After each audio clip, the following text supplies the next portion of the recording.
Welcome to an introduction to the language, the pronunciation of Sanskrit.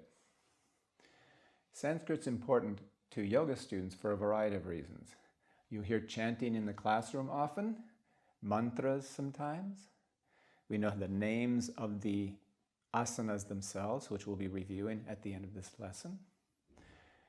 And pronunciation has a key importance in Sanskrit, and we'll take a look at that first. As we learn the pronunciation of Sanskrit, we have to know that we're going to do an approximation as close as we can. Those of us who are not native speakers of any of the languages of India are going to pronounce Sanskrit with a bit of our own sort of inflection. My Sanskrit sounds pretty anglicized. Over time, we get closer to our goal of getting really good pronunciation. The reason this is so important is originally the yogic texts and early Hindu literature, all in Sanskrit, was not written down. It was only an oral tradition, so that students learned it from their gurus, from their teachers, who would chant it to them, and the students would intone it or chant it back, often in verse form. The great Hindu classics, the Mahabharata, the Bhagavad Gita, the Ramayana, all of these were memorized and chanted, and the students chanted them back. And they were assessed mainly for their pronunciation. The pronunciation had to be excellent. And why did it have to be so good? It had to be good because the belief, among yogis included, is that the sounds themselves import a meaning, and that as we vibrate our bodies with those sounds, we come to understand some of the concepts that are being conveyed that really can't be conveyed simply through semantics, through a literal translation. It's an experience that you have. And to arrive at that experience, you're pronouncing as well as you can, as your guru has pronounced for you. So this is one of the reasons. For centuries, this tradition carried on before there was any written script. When it was decided to have a written script, there was a lot of controversy about this, because many of the Brahmins, many of the gurus, many of the rishis, they had the feeling that if you have a written script, it'll go out to the world, people will be reading who don't understand this tradition, they won't know how to say it, what could possibly happen from this, what good could come out of it. So there was some resistance to this. That just kind of underscores the importance of pronunciation. So we'll do our best to duplicate that pronunciation here. There are a few things to appreciate about this, and that is, one of them is that the alphabet itself, when it was created purely for purely for phonetic reasons, not semantic. Not about meaning, but about the sound. That's an important distinction. And as exactly as possible. So there's about 46 distinct sounds in Sanskrit, consonants and vowels. And when they created the alphabet, Devanagari, when they created that, those were created to represent those sounds as exactly as possible. And they were ordered in a way that's actually logical. Now, how do we order the alphabet of English?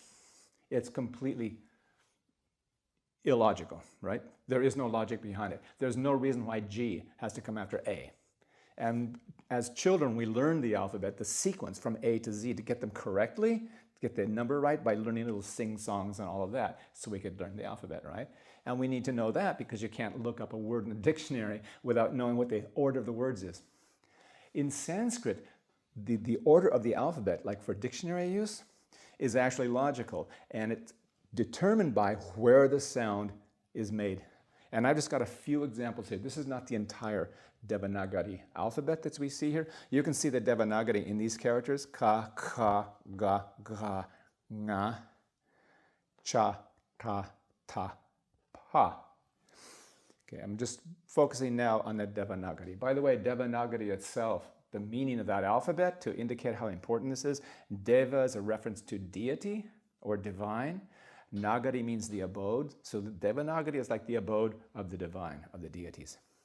So I want you to notice, in this chart I have here for the vocal organs, the sound organs, this pink part is supposed to be your tongue.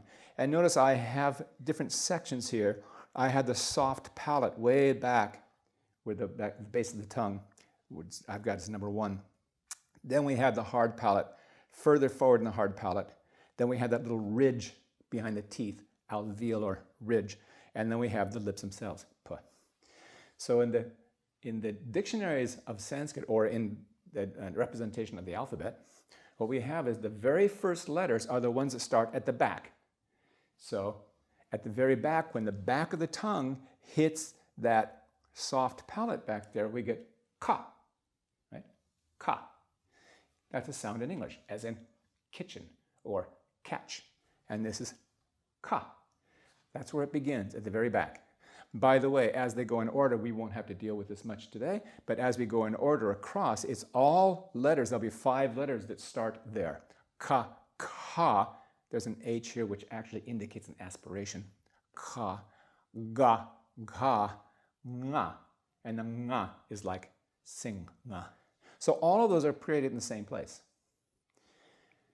The next one, the next set of sounds, is created just when the tongue, the back and the sides of the tongue meet a little bit further forward for the sound of cha or ja, which we have like in church and judge, right? So then we have from ka, we go to cha. Further forward than that is actually a sound we don't use in English. And that's when we take the tip of the tongue, and it's like making the letter ta, the letter T, or da, the letter D, but instead of touching the tongue on that little ridge behind the teeth, it's a little bit further back. Ta, da. Okay, so there's that. You have cha, ta. So I went from ka, created here, cha, created a little further forward, ta, a little further forward, and now the next one is that ridge behind the teeth, just as in our ta, ta and da and na, for like the letter N, the nasal. The final position is at the very, very front at the lips. When the lips come together, we also have this, pa. And they have all these sequences. They have a pa, the aspirated pa, and ba, pa, and ma, like our letter M. So this is just to demonstrate the logic of this. If I wanted to look up a word in a Sanskrit dictionary that was like pada, the word for foot, pada, pa, I would know I have to go toward the end of the dictionary because pa is the last of the consonants, because it's produced in the last position, counting from the back. This is how it works. So fortunately for us, we don't have to learn Devanagari. Useful, and I would even advise it, it can be a lot of fun. We don't have to learn it because there are a lot of systems that have been created for us using the Roman or the Roman alphabet, or the alphabet we use in English. And the one that's the best known is the International Alphabet for Sanskrit Transliteration. There's actually quite a few, but this is the one best known. It's the one that's used in Wikipedia. If you go online, look things up, it'll use this one. And all of the major yoga texts and Hindu texts as well have some translations that use the IAST. So we're going to use that today. I'm going to show you how that works. But first of all, just as an example, I'm taking the first line out of Patanjali's Yoga Sutra, which is Atta Yoganujasanam. And you can see, if you were reading the Devanagari, you would see each one of these characters here is a specific town. Atta Yoganujasanam. Or in IAST, here it is for us. Atta Yoga Nujasanam. And each one of these represents precisely one of those in Devanagari. So once we learn one of these transliteration systems that is represented by sound, we can help ourselves to duplicate these sounds. Okay? Now, one thing we need to do that is that there are some special sounds in Sanskrit that we don't use so much in English. So let's just review those really quickly before we practice the names of some asanas and a few other phrases you might have heard in yoga class. So one thing to know is that in Sanskrit, there's a difference in the vowels. There's a difference between a long and a short. E, E. And the second one actually takes a little longer, like a second beat. A, E, E, O, O, U, U. And we don't count like this in English, the lengths of syllables, but they do in Sanskrit. Actually, the there's actually a distinction here because the short one is more like than We don't have to get into that. Other sounds that are special to Sanskrit are different sounds of what we think of as an N. And the first one in IAST, that transliteration system, just puts a dot above the N. Whenever you see that in the text that's transliterated with the IAST, the sound is ng, as in sing, ng. Some of them have a little tilde, the curved mark above the N. That's the nya, as in canyon. Some of them have a dot below the N, which is that N that's created, we already went through that, where the tongue touches a little bit behind that ridge behind the teeth, so it's na. And then they have na, which is the N we use. But we can tell just by looking at these little codes once we learn them from the IAST. Two other sounds, well, one other sound that's different in Sanskrit. They have a sh sound, but they have two sh sounds. We know sh like for show, right? And sure. And if there's a little slash at the top of the S, it's that sound, sh. If there's a dot below the S, it indicates sh, which is just pronounced further back, right? And finally, for now, there are other distinctions, but these are the primary one. There's a little dot at the bottom of an H, which is when a word ends with a vowel, and it has this H with a dot below it. It just means you kind of whisper that vowel again, like shantihi, shantihi. I will show you that in writing in a couple of minutes. But these are a few distinctions. These are some sounds we generally have to work on a little bit because they're not sounds that we make in English. So from this, let's take a look at some words to practice. And this, what I've done is I've selected words that you've heard before. If you've ever been in a yoga class, chances are you're watching this video, you've been in many yoga classes. So these are the names of asanas we'll look at first. And I'll have you say them. I'll pause so you can say them after me if you want. And we're going to pay attention to those little special marks because I've picked words that are examples of using some of those marks. The first word at the top is asana, the name of the very poses themselves. We do asanas, right? But notice that first A is a little longer than the other ones. Sana, right, sana, and we don't have to say sana, we can say sana if we want because they're short. But the first one has to be that sound of, that long sound of ah, and you hold it. Asana, asana. We do asanas. Often in English, we just put English plurals when we're using Sanskrit words, asanas. Sanskrit has a different system for plurals. Okay, let's look at another one. I'm sitting cross-legged right now. You might be sitting cross-legged as you watch this. The simple cross-legged position is known as sukhasana. Sukha means easier or graceful.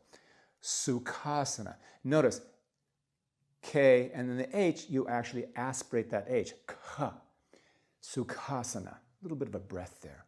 But notice again that long A. Sukhasana. Again, sukhasana. Cross-legged sitting. Some more to practice for that long A. Standing pose, what we know as mountain pose. Tadasana. Tadasana.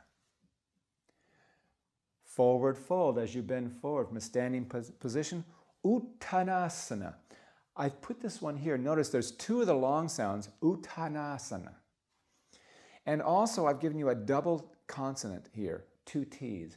And when that happens, you just say that a little bit stronger. Uttanasana. If you know Italian, it's the same thing with consonants. And Uttanasana is your forward fold. Here's one you probably have done many times. Utkatasana. Utkatasana. Notice this has that T with the dot below it. So that's a T that's made not with the tip of the tongue behind the teeth, but a little further back. Utkatasana. Again, the long A. Utkatasana. Warrior pose. Virabhadrasana. I've put this here because the B is followed by this H and we want to aspirate a little bit. Virabhadrasana. Virabhadrasana. Triangle pose. Trikonasana. Trikonasana. Cobra pose. Another B with that H. Bhujangasana. Bhujangasana. Child's pose has two long A's. Bala, bala is child. Balasana. Balasana. One of our favorites at the end here is Shavasana, but notice to get the sh sound, there's that little mark over that kind of acute mark over the S, which indicates the sh. Shavasana. So these are the names of some of the commonly heard and performed asanas in a yoga class. Let's look at a couple more things. Let's look at some phrases you've probably heard. Okay? Anjali mudra. Anjali. Notice the little tilde, that little curve mark above the N for like a nya sound. Anjali mudra. Right? Anjali mudra. Right there. The definition of yoga in the great yoga philosophical text, the Yoga Sutra by Patanjali, the definition has 4 words in it: yoga, chitta, vritti, nirodha. Let me look at 2 of those words. Vritti. This R with the dot below it is actually a vowel. We don't have R as vowel in English, but it's a vowel. It's often you'll see it spelled V-R-I, and people will say vritti, vritti, which is fine. But closer to the Sanskrit pronunciations, there's no I after that R. It's vritti, vritti. The R is itself a vowel, vritti. Notice we have the dot on the H at the end of the word nirodha. Nirodha. Just kind of a whisper of the vowel that occurred before, which was the A, nirodha.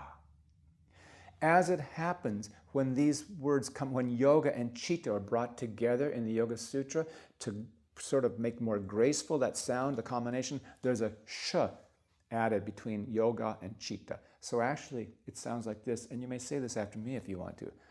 Yogas chitta vritti nirodha. Yogas chitta vritti nirodha. I'll let you look it up for the meaning.